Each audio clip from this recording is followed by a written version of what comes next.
Return मध्ये जी माहिती मिळते तिच्यामध्ये सेट ऑफ हा महत्वाचा रोल प्ले करत असतो. मूल्यवर्धित कर कायद्याचा सेक्शन 48 जो आहे तो याचा सुतोवाच करत असतो. ते याप्रमाणे आता आपल्याला समोर स्क्रीन दिसत असेल मित्रांनो. Section 48 provides that the state government may, by rule, make provision for set off and refund. आणि सेक्शन 49 म्हणतो शासनाला अधिकार देतो for the reimbursement of tax paid on declared goods under social local sales tax act which are resold in course of interstate trade and commerce. तर आता ह्या declare गुडच्या बाबतीमध्ये तर आता सध्या सगळीकडे सायलेंट दिसतंय, परंतु प्रत्येक राज्य शासनाला मूल्यवर्धित कर कायद्याच्या 48 प्रमाणे ते अधिकार देण्यात आलेले आहेत. आणि याच्यामधले काय काय हे केले कायदा तर झाला, परंतु त्याची अंमलबजावणी करण्यासाठी नियमांची आवश्यकता असते. तर महाराष्ट्र मूल्यवर्धित कर नियम 2000 त्यानुसार नियम क्रमांक 51 ते 56 हे त्याच्यासाठी करण्यात आलेले आहेत. प्रोव्हिजन त्याच्यामध्ये करण्यात आलेली आहे. तर ती मी एक एक नियमाचा आपण सुरुवातीपासून घेऊयात. रूल नंबर 51 जो आहे, एक ब्रॉड आयडिया तुम्ही लक्षात घ्या मित्रांनो.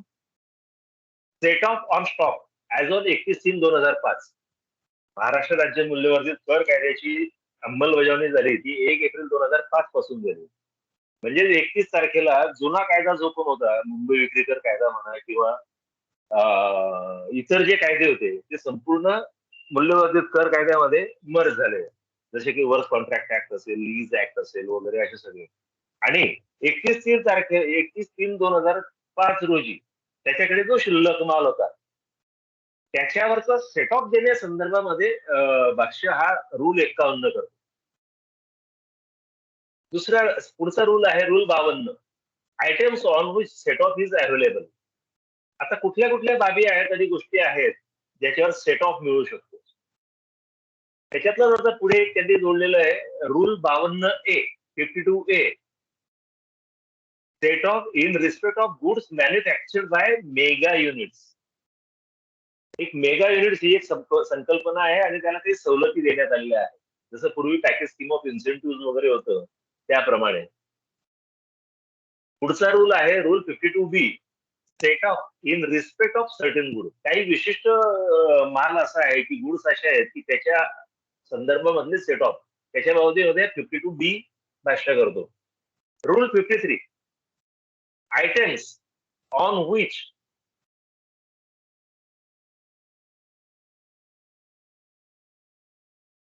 items on which retention is applicable.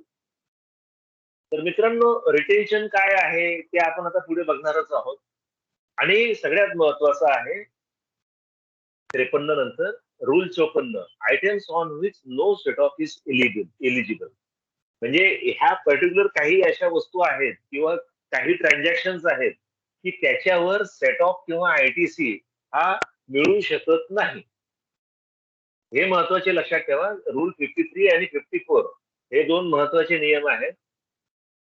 पुढचा रूल आहे मित्रांनो rule 55 terms and condition for grant of set of. आता कुठलीही बाब द्यायची असली किंवा कुठलीही गोष्ट द्यायची असेल तर त्याच्यासाठी काहीतरी अटी आणि शर्ती तर नक्की आल्याच त्याच्या ओघाने. आणि ह्या अटी शर्तींच्या अधीन राहून आपल्याला त्याला इनपुट टॅक्स क्रेडिट द्यायचं आहे, सेट ऑफ द्यायचं आहे. त्याच्या पुढचा रूल आहे मित्रांनो rule 56 reimbursement of tax on declare goods. तर करदात्याने आंतरराज्यीय विक्री करत असताना जो काही कर भरणा केलेला असेल तर त्याचं आणि खरेदी करतानाही जर का भरणा केलेला असेल तर त्याला त्याचं परतावा किंवा त्याची ऍडजस्टमेंट करून देणे किंवा त्याला रिएम्बर्स करणे, त्याचं भरपाई करून देणे, ह्या बाबतीमध्ये हा नियम जो आहे रूल 56 हा भाष्य करतो. आता मित्रांनो आजच्या आपल्या भाषणाचा अजेंडा काय आहे, आपल्याला या संकल्पना स्पष्ट व्हाव्यात म्हणून मी साधारणतः एक असं त्याला हे केलेलं आहे, समराईज केलेलं आहे.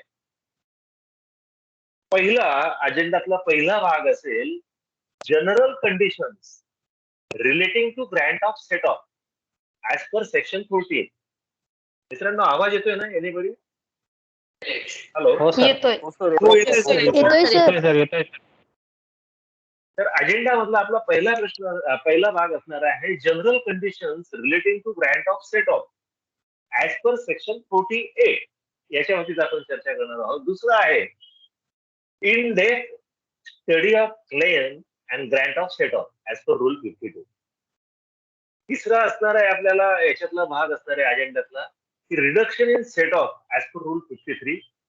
त्याच्या पुढचा भाग असणार आहे non admissibility of set off under rule 54. आणि उरलेले जे आहेत 55-56 यांचे आपण थोडक्यामध्ये आढावा घेणार आहोत.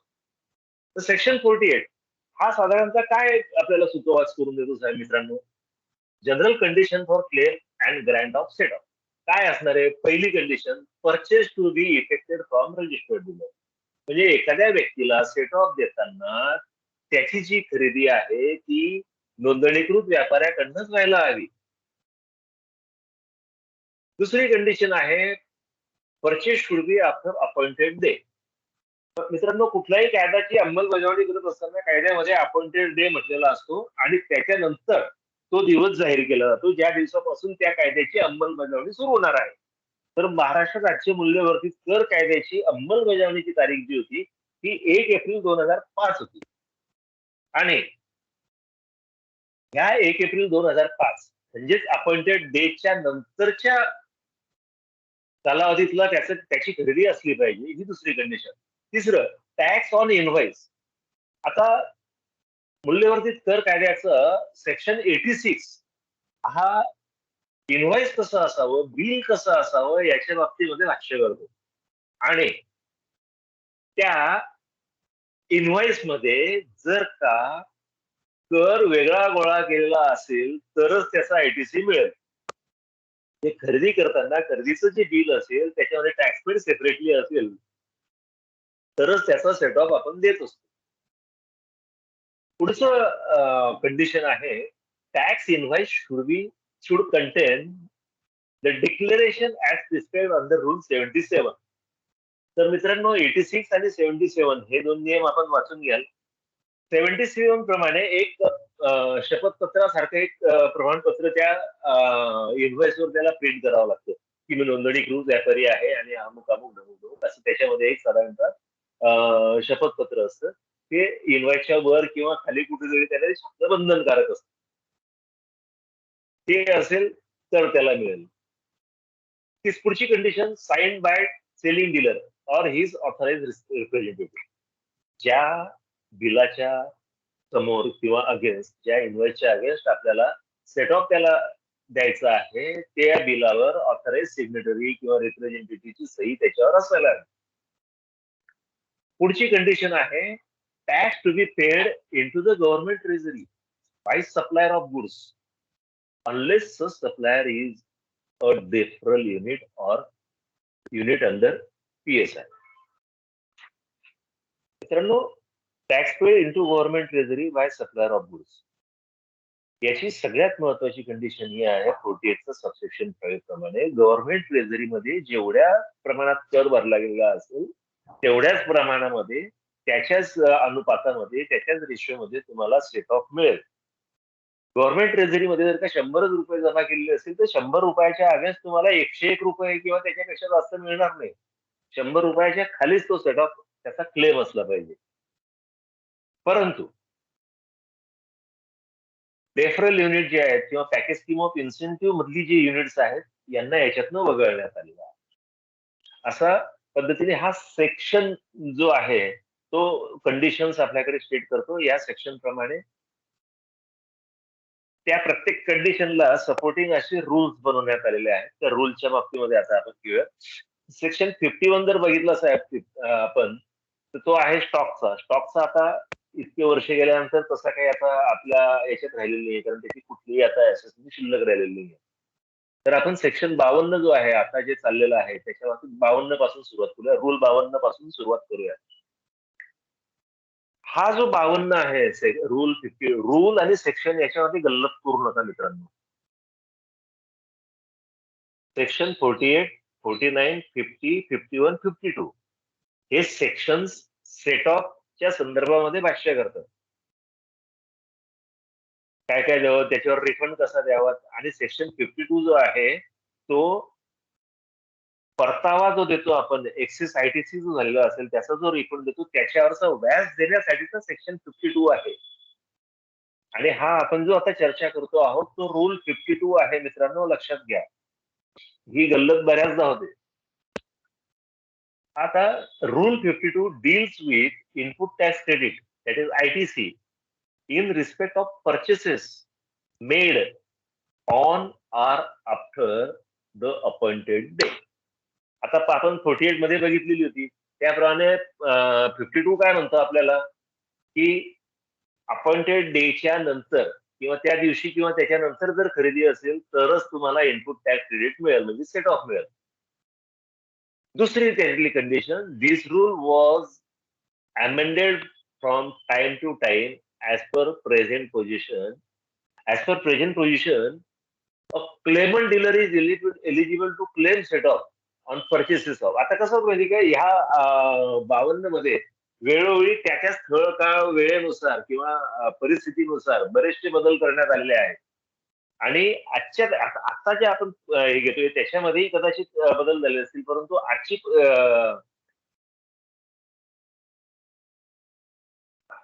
याच्यासाठी पात्रतेची जी आहे अट, ज्याला सेट ऑफ क्लेम करायचा आहे किंवा आयटीसी क्लेम करायचा आहे त्याच्या खरेदीवर, त्या लोकांसाठीच्या खालील बाबींच्या पुढे आपण चर्चा करणार आहोत, त्याच्या बाबतीमध्ये त्याला सेट ऑफ मिळेल.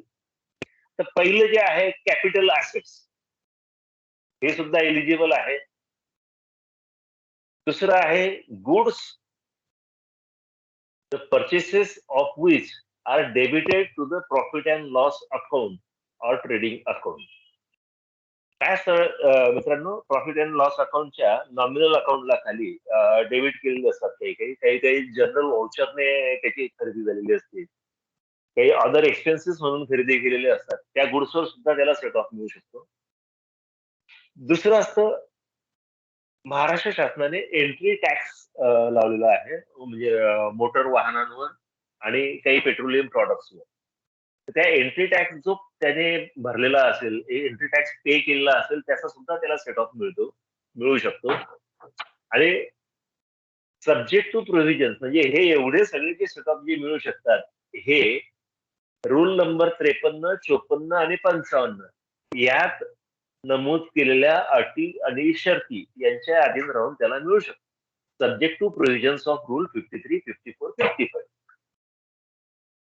म्हणून मी मगाशी आपल्याला म्हटलं होतं की रूल नंबर 53 आणि 54 हे खूप महत्वाचे आहेत आयटीसीच्या संदर्भामध्ये, ते लक्षात घ्या. तुम्हाला जर का कन्सेप्ट क्लिअर झाला असेल की व्हॉट इज आयटीसी आणि आयटीसीची कंडिशन्स काय आहेत, तर आपण त्या डिटेलमध्ये त्या कंडिशन्स बघूयात मित्रांनो. आता पुढचा महत्वाचा जे काही 2-3 सेक्शन्स आहेत 53, 54, 55, त्यातल्या 53 नंबरला आपण जाणार आहोत, रिडक्शन इन सेट ऑफ. आता रिडक्शन का करावं याच्यावर बरीचशी मतांतर आहेत. आता त्याच्यासाठीचा असा आहे की जी प्रत्यक्ष माल जो आहे त्या मालाचा अंतर्भाव असेल तर त्याचा सेट ऑफ द्यावा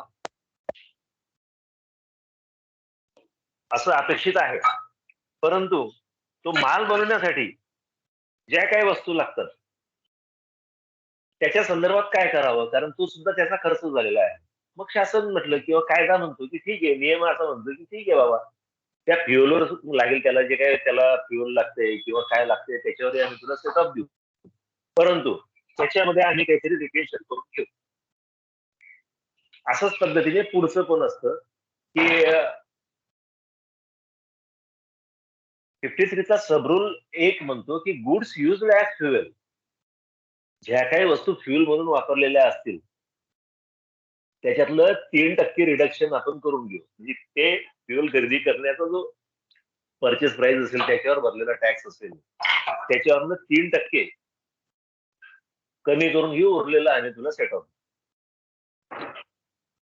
आता याच्यामध्ये एक केसला पण झालेला होता बॉम्बे हायकोर्टाचा, in case of Mrs Gupta metallics and power. The Bombay High Court has upheld decision of honorable tribunal that coal is raw material in case of manufacturing of sponge iron. आता मित्रांनो, विरंजक म्हणून किंवा एक कॅटॅलिस्ट म्हणून जर का एखादी गोष्ट वापरलेली असेल, कॅटॅलिस्ट म्हणून लक्षात घ्या, मीडिएटर म्हणून जर वापरलेली असेल, तर ते रॉ मटेरियल म्हणून गृहीत धरावं असं मुंबई उच्च न्यायालयाचा निर्णय आहे. आणि ते बरोबरही आहे, कारण त्या ठिकाणी तो कोळसा त्याच्यामध्ये टाकला गेलेला आहे. ते कच्च लोखंड आपण बघण्यासाठी जे बनवतो ना, त्याच्यासाठी म्हणून कोळसा टाकला जातो, त्यातला कार्बनचा अंश कमी करण्यासाठी किंवा त्याच्यामध्ये कार्बनचा अंश जाण्यासाठी म्हणून. तर अशा प्रकरणांमध्ये त्याला कॅटलिस्ट म्हणून वापरला जातो. किंवा दुसऱ्या प्रकरणांमध्ये आपल्याला असं म्हणता येईल की कपड्याची जी विरंजन क्रिया असते त्याच्यामध्येही कोळसा वापरला जातो. तिथेही तो रॉ मटेरियल म्हणूनच त्याचा वापर होऊ शकतो. आता हे इथं आपल्याला संकल्पना क्लिअर झाली असेल की कोळसा ज्यावेळेस आपण एखाद्या वस्तूच्या उत्पादनासाठी आवश्यक म्हणून वापरतो ती गोष्ट वेगळी, आणि कोळसा जाळून वापरला असेल तर ती गोष्ट वेगळी. त्यावेळेस त्याला 3% रिटेन्शन आपल्याला करावं लागेल. मग याच्यासाठी आपल्याला बारकाईने त्याचा अभ्यास करावा लागेल. पुढचं आहे सबरूल 1A, नॅचरल गॅस. नॅचरल गॅसही बरेच लोक फ्युएल म्हणून वापरतात आणि सध्या अफोर्डेबल तेच असल्यामुळे कदाचित तेच वापरलं जातील. 3% त्याच्यावरही रिटेन्शन आहे, रिडक्शन आहे, corresponding purchase price in case of 3% त्याच्यावर रिटेन्शन आहे. आणि पुढचं जे आहे, जर का ब्रांच ट्रान्सफर जर का असेल किंवा कन्साइनमेंट सेल असेल तर त्याच्यावर सुद्धा आपण 3% रिटेन्शन करतो. परंतु ही जी अमेंडमेंट आहे, ही जी त्याला आपण सुविधा आहे, तिचं प्रावधान जे करण्यात आलेलं आहे, ही अमेंडमेंट जी आहे ती 1 मे 2012 पासून करण्यात आलेली आहे. ब्रांच ट्रान्सफरवर किंवा कन्साइनमेंट सेलवर सुद्धा आपण 3% रिडक्शन करतो. सब रूल 2 छोटा आहे. In case of manufacture of tax-free goods, set of available on cost of corresponding taxable goods used in manufacturing to be reduced by the amount equal to CST rate. During 8-9 CST rate is reduced from 3% to 2%. तर मित्रांनो, जर का तुम्ही करमुक्त मालाची जर का उत्पादक असाल तर त्या करमुक्त मालाच्या खरेदीसाठी जो तुम्ही कर भरण्यास पात्र असलेला माल खरेदी केलेला असेल तर तेवढ्या मालाच्या 2% आता जी आहे प्रोव्हिजन, 2% तुम्हाला रिडक्शन करायचं आहे. आणि याचं रिलेशन कोणाशी दिलेलं आहे? सीफॉर्मचा जो रेट ऑफ टॅक्स असेल त्याप्रमाणे ते रिडक्शन करायचं आहे. पूर्वी सीफॉर्मचा रेट ऑफ टॅक्स जो होता तो 4% होता, नंतर 3% झाला आणि नंतर 1 जून 2008 पासून तो 2% झालेला आहे. तर 1 जून 2008च्या नंतरच्या कालावधीसाठी 2%चं रिडक्शन आपण टॅक्स फ्री गुडच्या मॅन्युफॅक्चरिंगसाठी वापरण्यात आलेल्या करपात्र मालाच्या खरेदीवर देत असतो.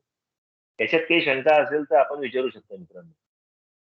परंतु तथापि as per explanation to this rule will not be applicable if the tax-free goods manufactured are exported out of territory of India. तर मित्रांनो, हा जो करमुक्त टॅक्स फ्री जे गुड्स आहेत, करमुक्त जो माल आहे, तो जर का आपण निर्यात केलेला असेल, exported out of territory of India असेल, तर त्याच्यावर कुठल्याही प्रकारचं रिडक्शन करू नये, त्याला पूर्णपणे सेट ऑफ देण्यात यावं. ही एक्सपोर्ट प्रमोशन स्कीम खाली साधारणतः तो निर्णय घेतलेला आहे. आणि 1/4/2007 सालापासून हे स्पष्टीकरण कायद्याला नियमाला जोडण्यात आलेलं आहे. आणि 1/5/2012ला अजून एक स्पष्टीकरण जोडलं, त्याच्यावर सरकी पेंड आणि डी ऑइल्ड केक, ढेप म्हणतो आपण, तेल काढून घेतल्यानंतरची जी ढेप असते, त्या वस्तू ज्या आहेत त्या टॅक्स फ्री म्हणून गणल्या जाणार नाही. आता पुढचं आहे sub rule two B, set off on cost of corresponding packing material used in sale of tax-free goods is to be reduced by the amount equal to CST rate during the year at no. Rate of CST is reduced from, आता हे तेच म्हटलं, 3 पासून 2 तो कर आलेला आहे 1/6/2008 पासून. आणि याच्यामध्ये तेच आहे की जर का ते टॅक्स फ्री गुड्स जे आहेत ते जर का भारताबाहेर निर्यात केलेले असतील तर त्यांना 1/7/2009 पासून हा नियम त्याला ऍप्लिकेबल होणार नाही. पॅकिंग मटेरियल, मित्रांनो लक्षात घ्या, पॅकिंग मटेरियल जे असेल त्याचा पूर्णपणे सेट ऑफ मिळतो, परंतु जे पॅकिंग मटेरियल जे आहे ते जर का करमुक्त मालाच्या वेस्टर्न म्हणून वापरलेलं असेल, पॅकिंग म्हणून वापरलेलं असेल तर त्याच्यावर सुद्धा रिडक्शन येतं, परंतु 1/7/2009 नंतर त्याच्यावरचं हे बंधन काढून टाकण्यात आलेलं आहे. पुढचा रूल आहे सब रूल 3A. 53(3A) हा महत्वाचा रूल आहे मित्रांनो, सब रूल आहे, बघून घ्या. Stock transfer of taxable goods to other state within the country. Bharat देशामधले कुठल्याही राज्यामध्ये जर का आंतरराज्यीय मालाची गुड्स ट्रान्सफर जर का होत असेल, स्टॉक ट्रान्सफर होत असेल तर त्याच्यामध्ये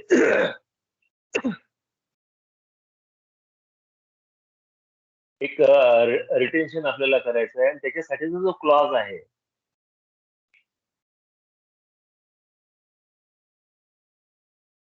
फेब्रुवारी 12ला हा क्लॉज टाकण्यात आलेला आहे, नोटिफिकेशन काढण्यात आलेलं आहे आणि त्याला 1/4/2005चा इफेक्ट देण्यात आलेला आहे, रेट्रोस्पेक्टिव्ह इफेक्ट देण्यात आलेला आहे. 4% पूर्वी होता, 2% हा जो झाला. एक कोणाला काही शंका आहे? स्टॉक ट्रान्सफरच्या संदर्भामध्ये आपण बोलतो आहोत. याच्यामध्ये एक 16 फेब्रुवारी 2012ला जे नोटिफिकेशन काढलं गेलं त्यानुसार त्याला जो इफेक्ट दिला गेलेला आहे, रेट्रोस्पेक्टिव्ह इफेक्टने त्याची अंमलबजावणी केली 1/4/2005 पासून आपण दिलेली आहे. त्याच्यामध्ये 2% रिटेन्शन आता आपण सध्या करतो आहोत त्याच्यावर. सी फॉर्मच्या कराच्या दराचे जे काही बदल झाले त्यानुसार त्याचा तो सेट ऑफ रिडक्शन कमी कमी होत आलेला आहे सेट ऑफ. दुसरं आहे if the stock transferred goods are covered by schedule B.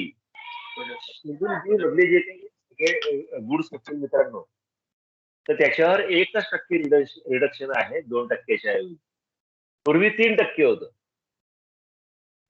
31/5/2008 3% reduction होतं, नंतर आपण 2% केलं तर त्या 2%च्या ऐवजी आपण 1% रिडक्शन करतो. म्हणजे आता जे इतर अदर दॅन बी शेड्यूलच्या गुड्सला आपण 2%,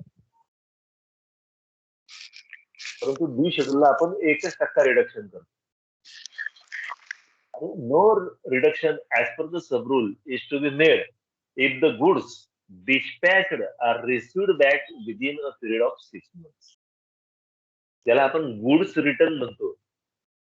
तसा जर का गुड्स रिटर्न आलेला असेल तर त्याच्यावर ते रिटेन्शन किंवा रिडक्शन करण्याची गरज नाहीये, कारण ऍज इफ तो माल विकलाच गेलेला नाहीये किंवा त्याच्या स्टॉक मध्ये त्याच्यावर कुठलीही काही प्रक्रिया झालेली नाही, तर त्याच्या स्टॉक मध्येच पडलेला आहे, म्हणून त्याच्यावरती रिडक्शन करायचं.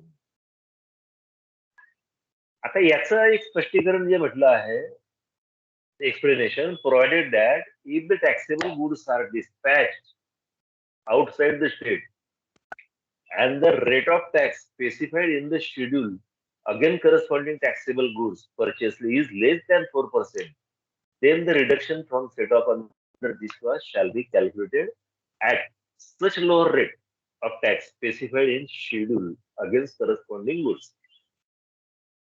आता हा वरच्या संदर्भामध्ये लागू पडतो साहेब. बी शेड्यूलचे जे गुड्स आहेत त्याच्यावर 1 किंवा 1.2 वगैरे अशा कराचा दर आहे. तो 4% कमी असल्यामुळे जो त्याचा कराचा दर आहे, इफेक्टिव्ह रेट ऑफ टॅक्स जो आहे, प्रचलित कराचा दर जो आहे, तेवढंच रिडक्शन त्याच्यामध्ये करून देतो. किमान 4% करायचं तर होतच. परंतु त्या 4% जर का कमी असेल तर त्या प्रचलित दरानुसार करायचं आहे, सब्जेक्ट टू कंडिशन. आता सध्या 2% चालू आहे आणि बी शेड्यूलवर 1% किंवा 1.2% चालू आहे, तर तेवढंच त्याचं रिडक्शन करून घ्यायचं.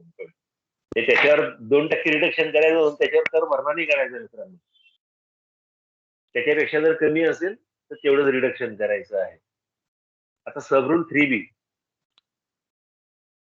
This is for reduction of set off due to OMS branch transfer in case of manufacturer of specified products covered by entry D. Entry 5 to 10, that is motor spirit. Schedule D मधला जी entry आहे 5 ते 10 म्हणजे motor स्पिरिटच्या बाबतीमध्ये हा 3G म्हणतो. Reduction of set off due to OMS branch transfer in case of manufacturer of specified products covered by entry D. आता motor स्पिरिटचं कसं होतं, हे तिकडनं इथून गुजरातला पाठवून दिलं. गुजरातला तिथं त्याने काय एक्स्ट्रॅक्ट केलं, काय प्रोसेस केलं आपल्याला माहिती नाही. इथून तिकडे पाठवलं ना, बाबा रे आम्ही तुझं हे रिटेन्शन करणार म्हणजे करणार, विषय संपला. तर तो तिकडनं परत येऊ काही हो. सब rule 4. If taxable goods are used in works contract for which the dealer has chosen to pay tax under composition scheme under section 3 of subsection 3 of section 44. आता मित्रांनो, वर्क्स कॉन्ट्रॅक्टच्या बाबतीमध्ये आपलं झालंच असेल लेक्चर. त्याच्यामधला जो काही आहे सबसेक्शन 3, त्यानुसार व्यापाऱ्याला कंपोजिशन सिस्टम जी आहे ती अडॉप्ट करण्याची मुभा आहे. त्याच्याकडे जर का 10 प्रकारचे वेगवेगळे कॉन्ट्रॅक्ट असतील तर त्यातल्या कुठल्याही एका कॉन्ट्रॅक्टसाठी किंवा कुठल्या नंबर ऑफ कॉन्ट्रॅक्टसाठी तो कंपोजिशन घेऊ शकतो. कंपोजिशन याच्यासाठी सुविधा ठेवलेली शासनाने की तो जर का कॅल्क्युलेट करू शकत नसेल की याच्यात लेबर किती लागला, माल किती लागला वगैरे, आणि त्याला एक स्टँडर्ड डिडक्शन देऊन त्याला आपण सेट ऑफ देत असतो. तर अशा प्रकरणामध्ये हे स्पेसिफिक लक्षात ठेवा. वर्क्स कॉन्ट्रॅक्टची ज्यावेळेस आपण हे करणार, विचार करणार त्यावेळेस मित्रांनो, section subsection 3 of section 42. Then, in case of other contracts where composition is payable at rate at 8% on total contract value, set off permitted 16/25.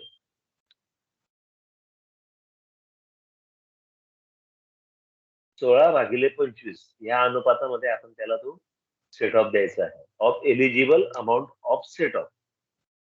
म्हणजेच जो काही तुम्ही सेट ऑफ त्याचा कॅल्क्युलेट करणार आहात, 8%साठी जेवढा माल वापरला गेलेला आहे किंवा 8%चा जो कॉन्ट्रॅक्ट आहे त्याच्यासाठी जी लागत लागलेली आहे, त्याच्यासाठी जो खर्च आलेला आहे मालाचा किंवा सगळ्यांचा वजा करता, त्या याच्यातल्या टॅक्स फ्री गुड्सच्या फक्त 36% त्याला सेट ऑफ द्यायचा आहे. 16/25 हे गेलं तर 36% आहे. स्ट्रेट वे त्याचं रिडक्शन दिल्यानंतर त्याला 36% सेट ऑफ देऊन टाकायचा.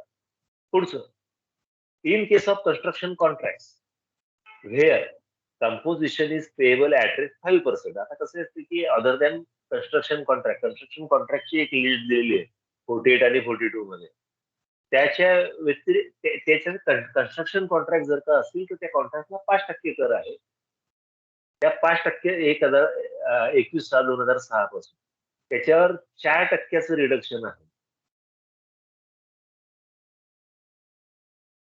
The property in which transferred in execution of works contract. हे कार्यकंत्राटाची पूर्तता करत असताना त्याच्यातल्या मालातला मालकी हक्क जेव्हा हस्तांतरित केला जातो तर अशा प्रकरणामध्ये जर 5% कराचा दर असेल कंपोजिशनचा, तर त्याच्यावरच रिडक्शन हे 4% करायचं आहे त्याच्या खरेदीच्या किमतीवर. या प्रोव्हिजन्स आता तुम्ही जरा बारकाईने बघून घ्याल मित्रांनो परीक्षेच्या दृष्टिकोनातून. As per the explanation, the principal contractor includes sub contractor. म्हणजे सब कॉन्ट्रॅक्टर सुद्धा हा कॉन्ट्रॅक्टरच आहे असं त्यांनी म्हटलं, की त्याच्यामध्ये हे सेट ऑफ देताना हा आणि हा असा काही भेदभाव केलेला नाहीये, संपूर्ण एकच आहे.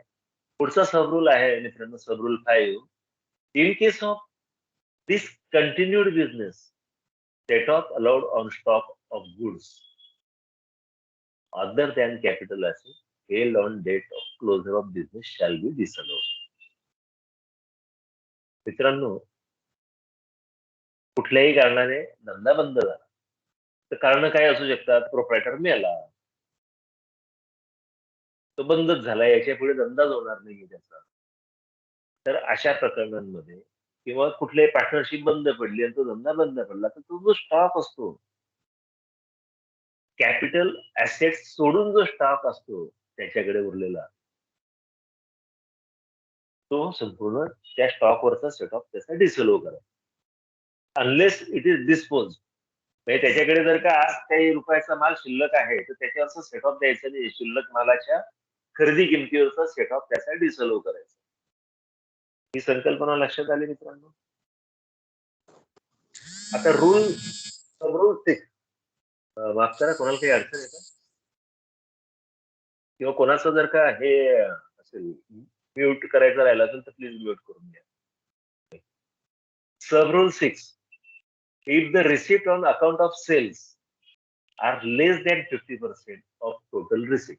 मित्रांनो, हा एक अजून महत्वाचा आहे की त्याची संपूर्ण जर का रिसिप्ट जी आहे ती टॅक्सेबल सेलची 50% कमी असेल, तर अशा याच्यामध्ये आपण सेट ऑफ त्याचा डिसअलाव करू शकतो संपूर्ण.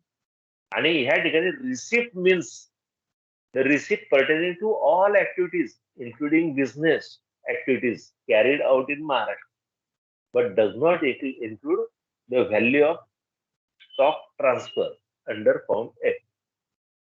महाराष्ट्र राज्यामध्ये ज्या काही त्याने इथे केलेल्या आहेत व्यापाराच्या संदर्भातल्या उलाढाली, त्याच्या संदर्भातली येणारी जी काही इन्कम आहे, रिसिप्ट आहे, ती सगळी त्याची रिसिप्टच धरली जाणार. आणि त्याच्यामध्ये फक्त ब्रांच ट्रान्सफर थ्रू त्याला काही मिळतच नाहीये. Does not include value of stock transfer under form F. म्हणजे त्याचा आपण ते परिगणना याच्यासाठी करायची नाही, परिगणना करताना ती विचारत नाही. 1/4/2005 ते 7/9/2006.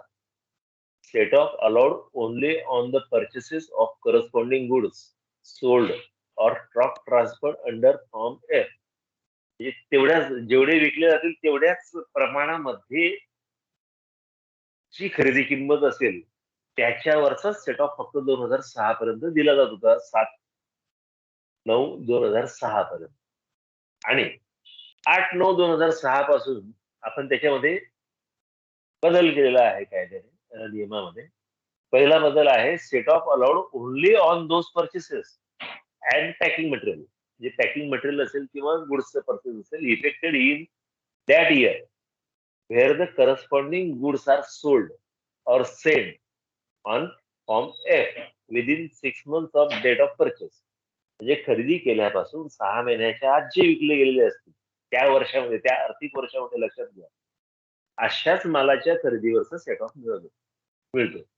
आणि दुसरं आहे त्याच्यामधलं, in case of hotels and clubs, set off on purchase of capital assets and consumables pertaining to kitchen and services of food and drinks is allowed.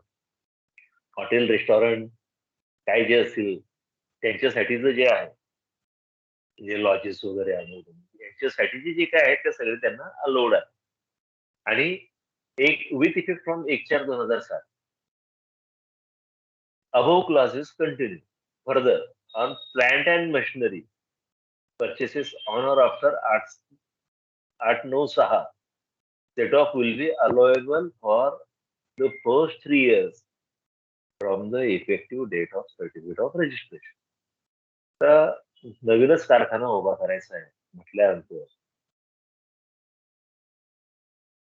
त्याच्या जे काही रिसिप्ट असतात त्याच्या 50% काही त्याचा टॅक्सेबल सेल होणं शक्यच नाही किंवा त्याचा सेलच होत नाही. तो नुसताच परचेस करत असतो आणि सेल व्हायला 2 वर्ष, 3 वर्ष, 4 वर्ष, 5 वर्ष तो कारखाना उभा राहायचा त्याला जे आहे आणि तो त्याचं उत्पादन सुरू केल्यानंतर त्याची विक्री कधी सुरू होते. परंतु अशा प्रकरणामध्ये सेट ऑफ आपल्याला देता येतो पहिल्या 3 वर्षाचा. जर का नोंदणी दाखला घेतल्यापासून पहिले 3 वर्ष त्याला सेट ऑफ देतो. पण 4थ्या वर्षी जर का त्याचं उत्पादन सुरू झालेलं असेल तर 4थ्या वर्षी सेट ऑफ द्यायचा नाही, असा याचा अर्थ आपण काढू शकतो. हा कळला ना मित्रांनो आपल्याला? सेट ऑफ मॅन्युफॅक्चरिंग युनिटचं जे आहे त्याच्यावर प्लांट अँड मशिनरी जी आहे त्याच्यावरचा सेट ऑफ रजिस्ट्रेशन घेतल्यापासून 3 वर्षापर्यंत आपण उत्पादन जर सुरू झालेलं नसेल तर देऊ शकतो. पुढचा सबरूल 7 जो होता तो डिलीटच केलेला आहे 11 पासून विथ इफेक्ट म्हणजे 1-5-11 त्याच्यामुळे आपण त्याच्यावर डिडॉट टू बॉदर म्हणतो. पुढचा आहे sub rule 7A. This sub rule is inserted with effect from 1/8/2006.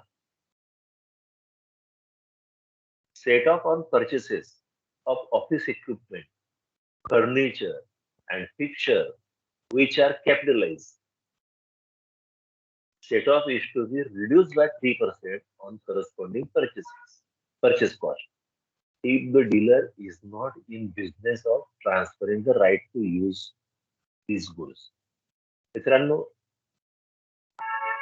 2006 पूर्वी ऑफिस इक्विपमेंट, फर्निचर, पिक्चर याच्यावर सेट ऑफ मिळत नव्हता. परंतु नंतर आपण त्याला अलाउ केलं की 3% रिडक्शन करून. परंतु हा व्यापारी जो आहे लिझिंगचा व्यापारी नसावा, म्हणजे भाड्याने वस्तू देण्याचा त्याचा व्यवसाय नसावा, या वस्तू भाड्याने देण्याचा त्याचा व्यवसाय नसावा. आणि पुढचा सबरूल 7B आहे 1/10/2007 पासून त्याला आपण इन्सर्ट केलेला आहे. The dealer holding licence for transmission of distribution of electricity under electricity act 2003 shall be liable for set of reduction. जे काही वीज निर्मिती करणारे जे काही हे असतील किंवा विजेचं वहन करणारे ट्रान्समिशन डिस्ट्रीब्युशनचं ज्यांच्याकडे लायसन्सिंग आहे, पारेषण मंडळ म्हणू आपण, विद्युत पारेषण मंडळ, अशा प्रकारचे जे काय आहेत त्यांच्यासाठी सेट ऑफचं रिडक्शन आहे. आणि 1/6/2008 पासून 2% ते करण्यात आलेलं आहे of purchase price of goods purchase for use in transmission distribution of electricity including capital assets. तर हे ट्रान्समिशन अँड डिस्ट्रीब्युशन, विद्युत पारेषण, वाहन आणि पारेषण याच्यासाठी जो काही माल खरेदी केलेला आहे त्याच्या खरेदीवरच्या 2% रिडक्शन आपण करायचं आहे. पुढचं आहे मित्रांनो sub rule 10. This sub rule is inserted on 1/10/2008. This sub rule deals with reduction of set off in case of textile processing. Textile प्रोसेसिंगचे जे युनिट्स आहेत त्यांना आपण 2%, 3%, 4% याच्याप्रमाणे आपण सीएसटी रेट जसा जसा कमी होतोय त्याप्रमाणे रिडक्शन करायचंय. आता सीएसटी रेट 2%वर आहे म्हटल्यानंतर आपण त्याच्यावर 2% रिडक्शन करायचंय. Cost of goods in respect of is properties transfer during sale processing मध्ये जेवढी त्याची प्रॉपर्टी गेली त्या मालाच्या 2%. पॅकिंग मटेरियल यूज म्हणजे याच्यासाठी पॅकिंग मटेरियल जे वापरलेलं असेल ते. परंतु however, for further purchases including capital assets shall be calculated as per the provisions of other goods. म्हणजे इतर मालाप्रमाणे त्याची आपण प्रपोर्शनेट ते कॅल्क्युलेशन करायचं आहे. आता सगळ्यात महत्वाचा रूल 54 निगेटिव्ह लिस्ट, की ह्या निगेटिव्ह लिस्ट प्रमाणे याच्यावर सेट ऑफ द्यायचाच नाहीये. दुनिया इकडचे तिकडे होऊन जाऊ, याच्यावर मिळणारच नाही.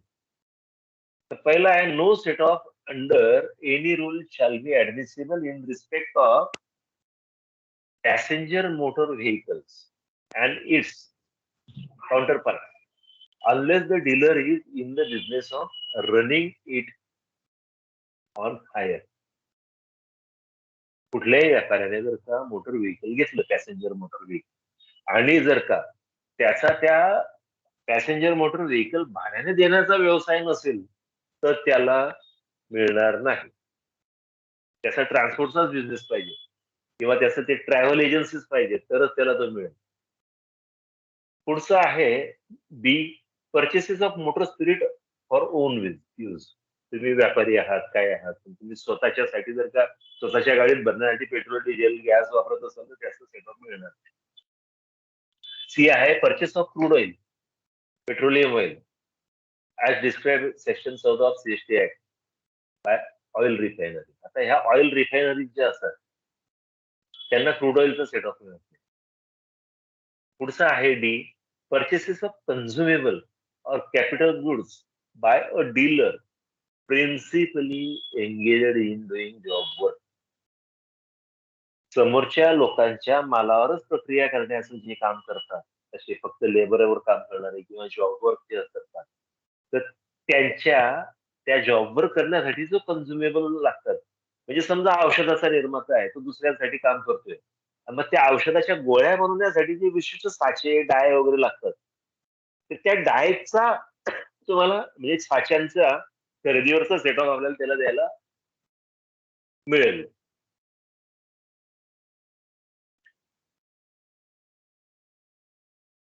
सॉरी, तोही मिळणार नाही त्याला जॉबवर.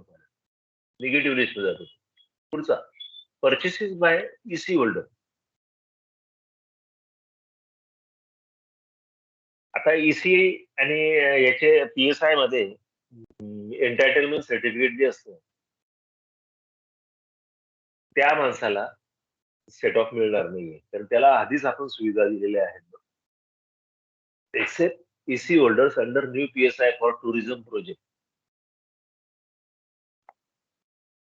आणि ईसीच्या बाबतीमध्ये 79 आणि 80च्या प्रोव्हिजन्स प्रमाणे आपण त्याला तो सेट ऑफ दिलेला आहे. त्याच्यामुळे इकडे आपण त्याला हे नाही करायचं. फक्त टुरिझम प्रोजेक्ट जे आहेत, न्याहारी व नाश्ता व न्याहारी योजना, अमुक अमुक ज्या आपण बघतो, त्याच्यासाठीचे फक्त याला सेटअप मिळू शकतो. पुढचं आहे F, purchase of goods of incorporable or intangible nature. There are certain exceptions to this rule that are purchases of import license, exim script, DEPB. The claimant dealer is trading in software or copyright is resold within 12 months of the purchase. आता इनकॉर्पोरेबल of intangible हे जे प्रकारचे goods आहेत त्याच्यावरचा त्याला set of मिळत नाही. म्हणजे copyright जर का दिले तर त्याचा सेट ऑफ नाही देत आपण. पण इथं फक्त एक्झिम स्क्रिप्ट जे आहे किंवा डीईपीपी लायसन्स आहे एटसेट्रा, याच्यावरचा आपण त्याला सेट ऑफ देतो. परंतु जर का claimant dealer is trading in software or copyright if resold within 12 months of the purchase, जर 12 महिन्याच्या आतच विकले गेले खरेदी केल्यापासून तरच त्याच्यावरचा सेट ऑफ, अदरवाईज नाही मिळत. परचेसेस बाय वे ऑफ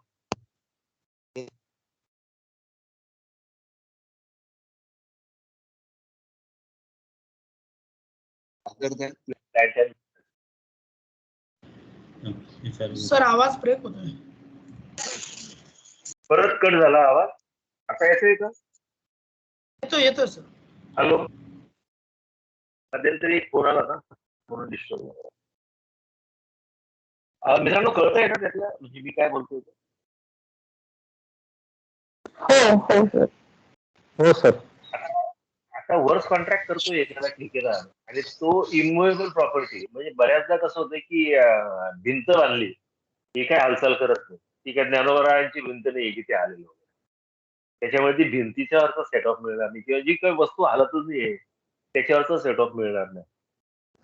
परंतु ते जर का प्लॅन्ट अँड मशिनरी असेल ती उचलून आपल्याला नेता येऊ शकते, याचा फक्त सेट ऑफ मिळू शकतो. परंतु भिंतीवर जर का तुम्ही इलेक्ट्रिक काम केलं तर त्याचा सेट ऑफ मिळणार नाही.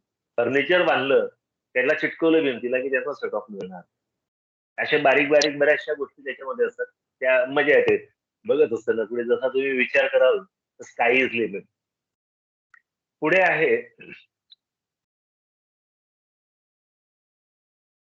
purchases of goods used in certain immovable property other than works contract, plant and machinery. आता मगाशी जे म्हटलं त्याप्रमाणे स्काय इज लिमिट. तुम्ही जसा विचार कराल तेवढं कमीच आहे.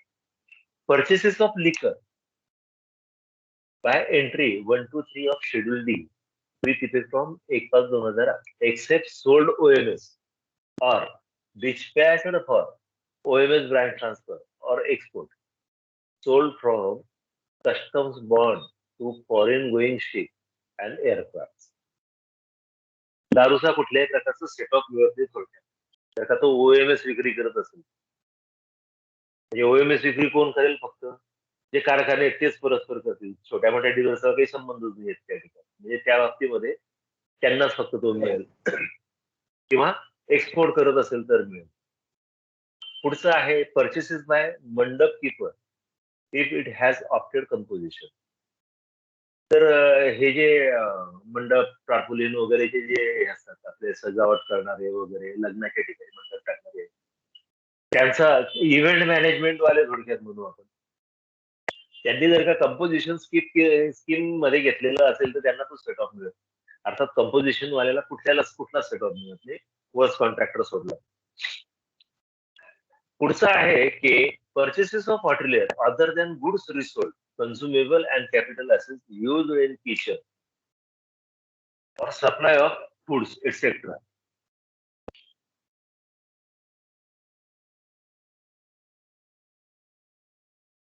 Hello hello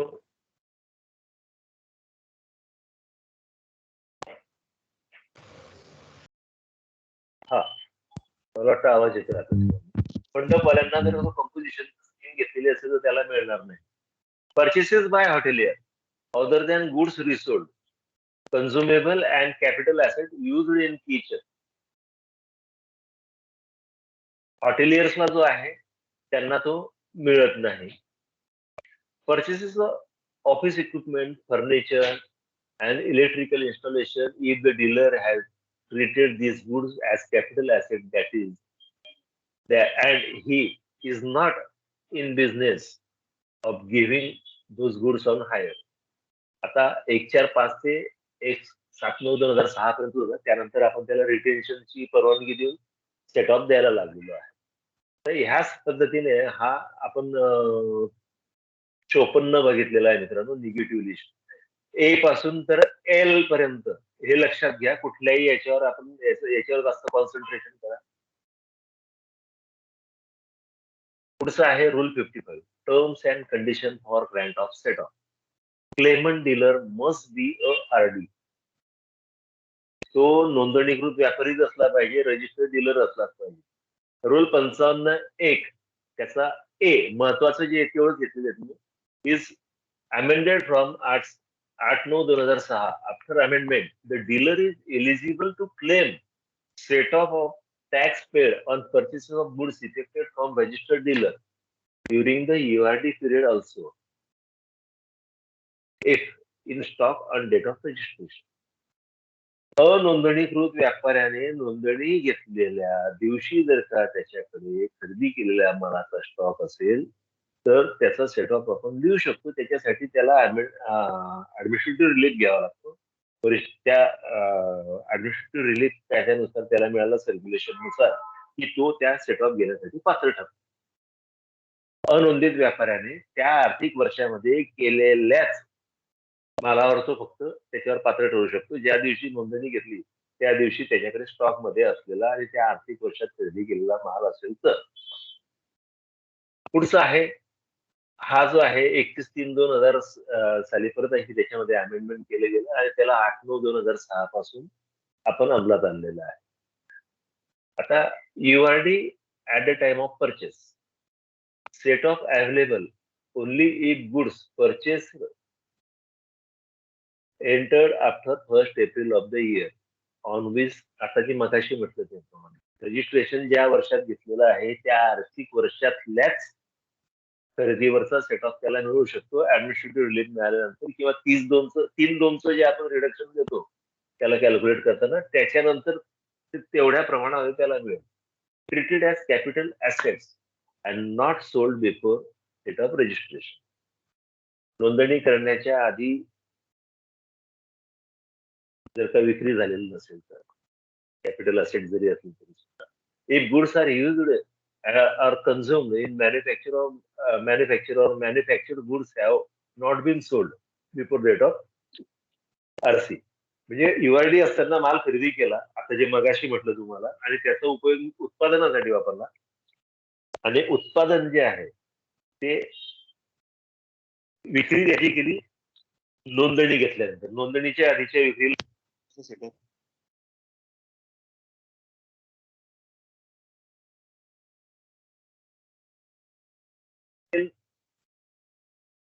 a true account of all purchases in chronological order of goods showing the details. आता कसं आहे माहिती का, की याचं संपूर्ण त्याला अकाउंट ठेवणं भाग आहे तारखेनुसार पद्धतीने ठेवणं आहे, कारण पुढे त्याची तुम्हाला एक अजून उपयोग होतो.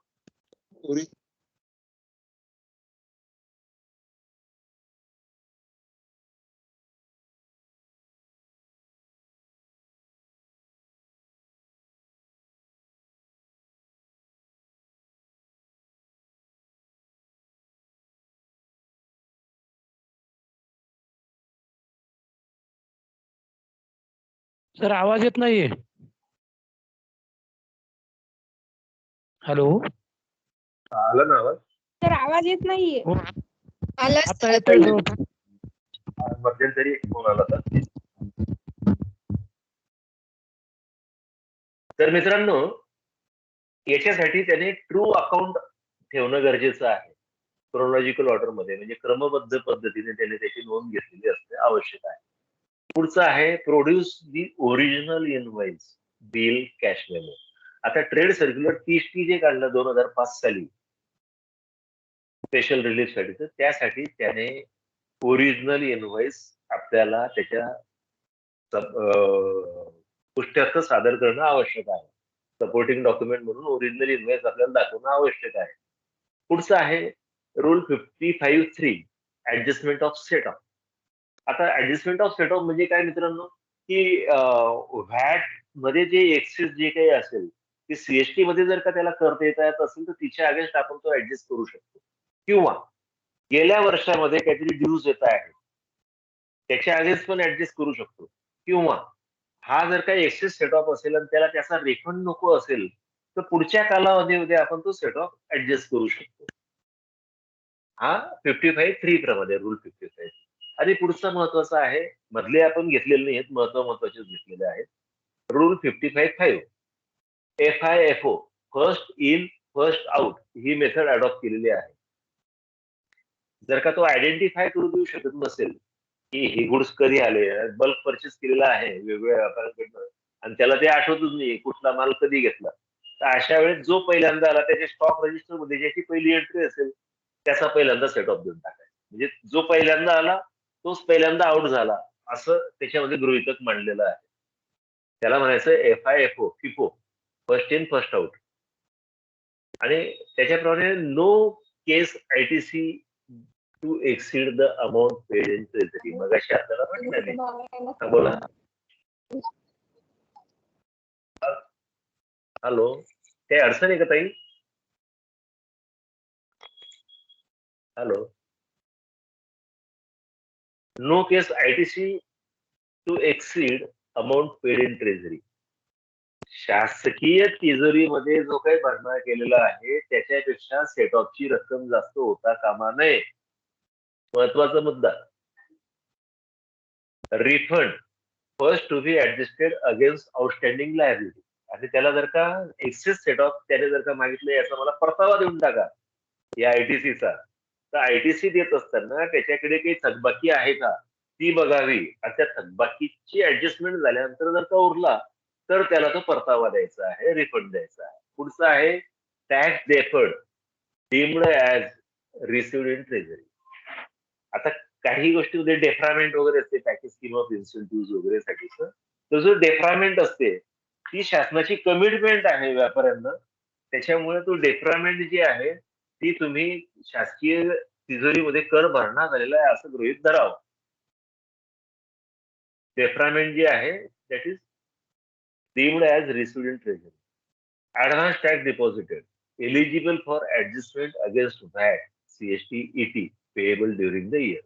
जर का व्यापाऱ्याने ऍडव्हान्स कराचा भरणा केलेला असेल, आगाऊ कराचा भरणा केलेला असेल, ते TDS वगैरे जे काही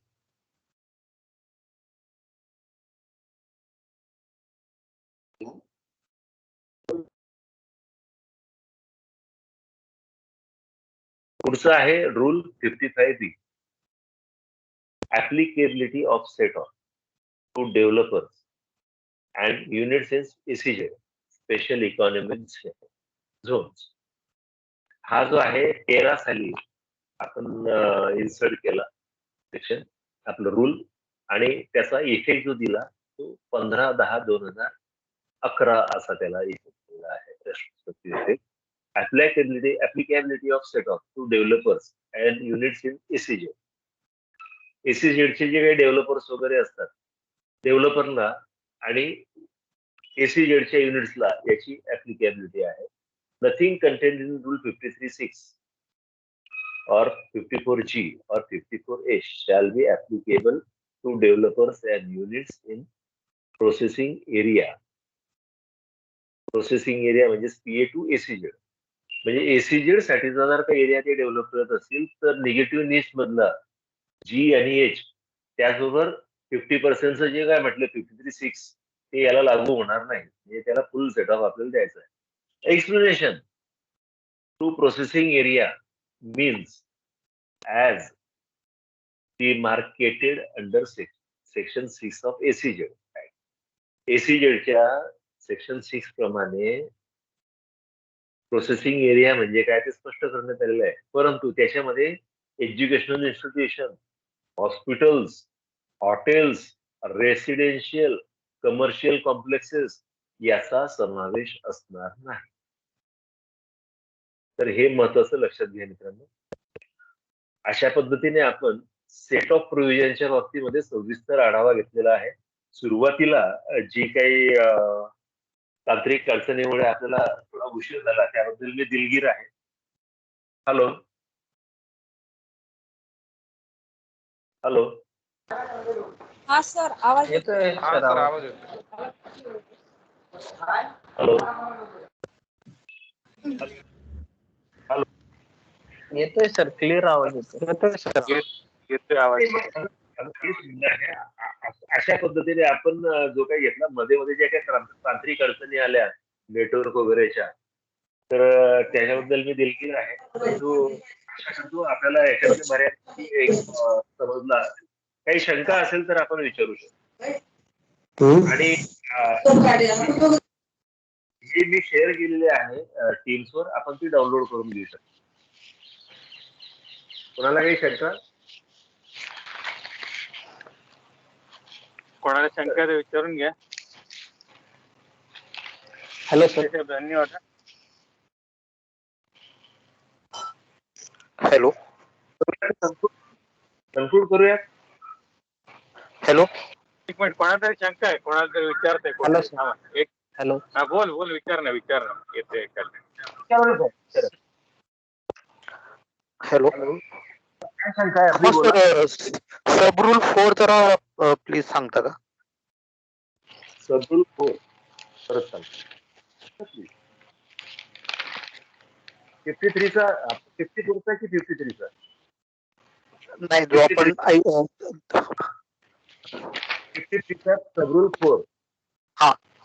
Taxable goods are used in works contract for which the dealer has chosen to pay tax under composition scheme. Composition scheme मध्ये जर का वर्क कॉन्ट्रॅक्टरने घेतलेला असेल तर वर्क कॉन्ट्रॅक्टरच्या बाबतीमध्ये बघा साहेब, याच्यात गल्लत नका करू. कंपोजिशन स्कीम हे नॉर्मल डीलरला पण आहे, कॉन्ट्रॅक्टरला पण आहे. वर्क कॉन्ट्रॅक्टर जर का कंपोजिशन स्कीम घेत असेल तर त्याला सेट ऑफ अलाउड आहे. पण त्याच्यामध्ये 2 प्रकार आहेत कंपोजिशन स्कीम मध्ये. एक 8% रेट ऑफ टॅक्स आहे अदर दॅन कन्स्ट्रक्शन कॉन्ट्रॅक्ट जे असतील, म्हणजे रस्ता बांधणे, अमुक किंवा इतर इलेक्ट्रिकल कॉन्ट्रॅक्ट वगैरे हे 8% जातं आणि कन्स्ट्रक्शन कॉन्ट्रॅक्ट जे आहेत ते 5% जातात. तर अशा याच्यामध्ये 8% वाले जर का त्याचा कंपोजिशन स्कीम असेल, टॅक्स त्याच्यावर 8% पेएबल असेल, तर टोटल कॉन्ट्रॅक्ट व्हॅल्यू जी आहे ₹100 समजा त्याची टोटल कॉन्ट्रॅक्ट व्हॅल्यू आहे,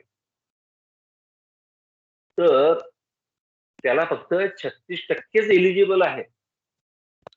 अमाऊंट सेटऑफची जी अमाऊंट आहे तिचा त्याला जो लाभ मिळणार आहे ती 36%च मिळेल. म्हणजे 16 x 25 असं त्याला रेशो लावायचा आहे सेटऑफ साठी. देसले साहेब, बोला sir. Sorry to disturb you, 36% reduction आहे, 64% त्याला मिळेल. हा sorry, reduction is sorry. Eligible 36. Right. धन्यवाद साहेब. बोलण्याच्या ओघामध्ये मी 36% रिडक्शन होईल आणि 64% मिळेल त्याला.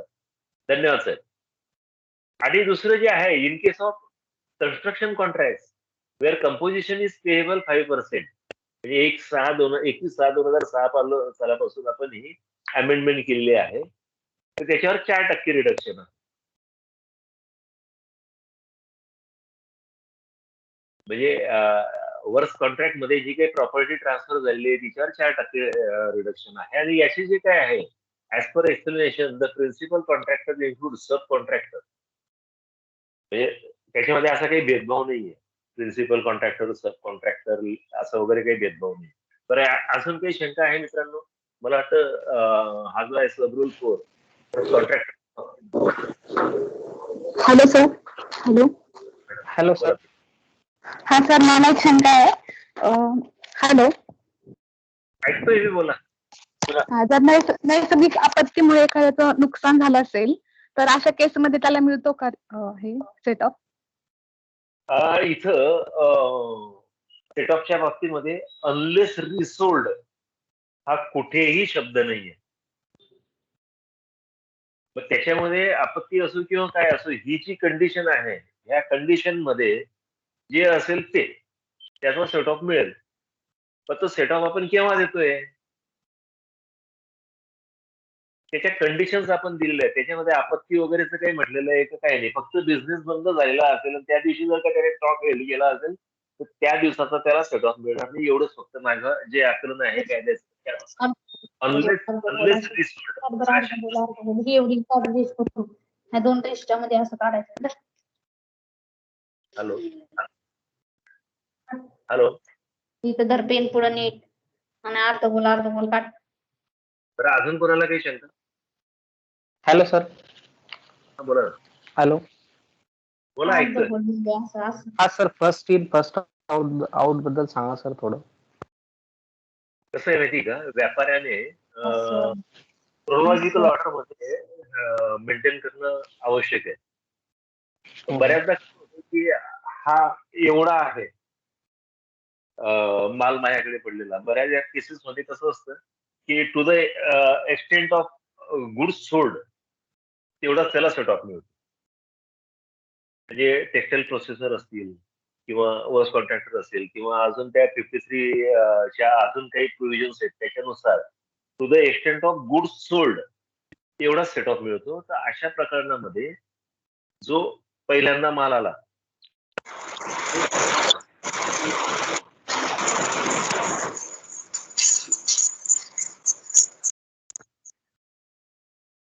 माईक कोणाचा तरी बंद कराल जरा, प्लीज जरा म्यूट करून घ्या माईक.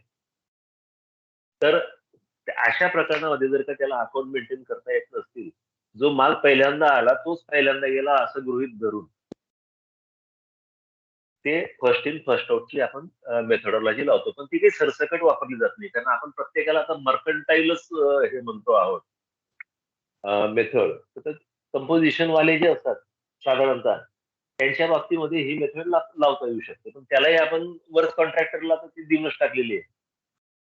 म्हणजे फार रेअरातले रेअर कंडिशन मध्ये आपल्याला FIFO किंवा first in first out he method बघायला मिळते, अतिशय तुरळक प्रकरणांमध्ये. अजून पुढचं काही? ओके. आणि सगळ्यात महत्वाचं, ट्रेझरीमध्ये जमा झालेल्या टॅक्स पेक्षा तो ITC जास्त व्हायला नको, 48.5. त्याच्यावरनं जे झालं महालक्ष्मी कॉटन मिल वगैरेचं जे काही प्रकरण झालं आणि हवाला प्रकरण की ह्याच मुद्द्यावरनं आपल्याकडे निदर्शनास आलेली आहे. मित्रांनो, आपण सगळ्यांच्या वतीने मी प्रशिक्षण विभागाचे आभार मानतो की त्यांनी एवढी चांगली संधी थँक्यू मला ठेवण्यासाठी दिली. देशले साहेब, थँक्यू. वेळ काढून तुम्ही आमचा लेक्चर घेतलं त्याबद्दल धन्यवाद आपले. धन्यवाद विराज साहेब. आणि सगळ्या प्रशिक्षणार्थींना परीक्षेसाठीचे अत्यंत आणि हार्दिक शुभेच्छा. धन्यवाद मंडळ. मी आता कन्क्लूड करतो. थँक्यू. Okay, thank you. थँक्यू. मुलं, आपण एक टी ब्रेक घेतोय छोटा. एकत्र यायचंय, सोडून जाऊ नका. फक्त हे करा, म्हणजे स्टँड बायला राहा. ऑटोमेशन इन MSTD रिले करणं किशोर घेणार आहेत. 11:45 ला जॉईन व्हा. Okay, thank you.